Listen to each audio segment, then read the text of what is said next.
আচ্ছা, আপনার কি কোলেস্টেরল বেড়েছে? ডাক্তার আপনাকে ওষুধ দিয়েছে, কিন্তু ওষুধ ছেড়ে দেওয়ার পর আবার বেড়ে যাচ্ছে। তাহলে কি সারা জীবন ওষুধ খেয়ে যেতে হবে? এই প্রশ্নটা কিন্তু আমাদের বহুবার ফেস করতে হয়। আমরা প্রতিদিন কিন্তু ৩০০ মিলিগ্রাম কোলেস্টেরল খেতে পারি আমেরিকান গাইডলাইন অনুযায়ী। আমাদের শরীরে প্রতিদিন ১০০০ মিলিগ্রাম করে কোলেস্টেরল তৈরি হয়।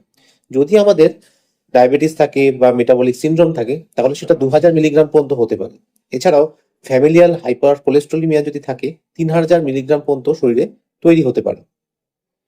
কোলেস্টেরল তৈরি হয় কিন্তু রাতে ঘুমের মধ্যে ১২টা থেকে ৪টের মধ্যে সব থেকে বেশি তৈরি হয়। এবং এই কোলেস্টেরলটি তৈরি হয় যখন ইনসুলিন স্পাইক হয়। ইনসুলিন কখন স্পাইক হয়? যখন আমরা বেশি কার্বোহাইড্রেট খাই বা গ্লুকোজ খাই। এছাড়াও ফ্রাক্টোজ, যেটা ফলের চিনি বলা হয়, সেটার থেকেও কিন্তু কোলেস্টেরল এবং ট্রাইগ্লিসারাইড ভীষণভাবে বেড়ে যায়।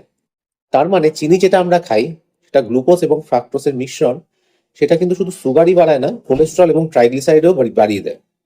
এছাড়া অ্যালকোহল যদি কেউ প্রতিনিয়ত খায়, তাতেও কোলেস্টেরল বাড়ে।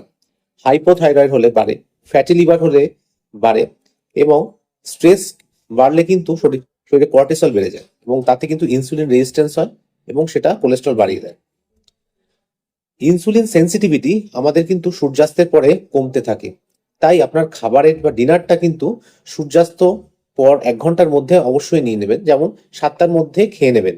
এর বেশি দেরি করলে কিন্তু সুগার কিন্তু বাড়বে এবং এরপরে ডায়াবেটিসও হতে পারে। কোলেস্টেরল তো বাড়বেই। এবং এই সময় ভাত, রুটি, আলু এগুলি কম খাবেন এবং স্যালাড, ভেজিটেবলস বা ননভেজ আইটেম বা ডাল এগুলো একটু বাড়িয়ে নেবেন। ডায়েটের মধ্যে বলি, ওটস, ইসবগুল, fruits, vegetables, flaxseed, chia seeds, nuts এর মধ্যে ফাইবার বেশি রয়েছে। এটা কিন্তু কোলেস্টেরল অ্যাবজর্পশনে বাধা দেয়। এছাড়াও রসুন, হলুদ বা গ্রিন টি এগুলো কিন্তু কোলেস্টেরল কমাতে সাহায্য করে।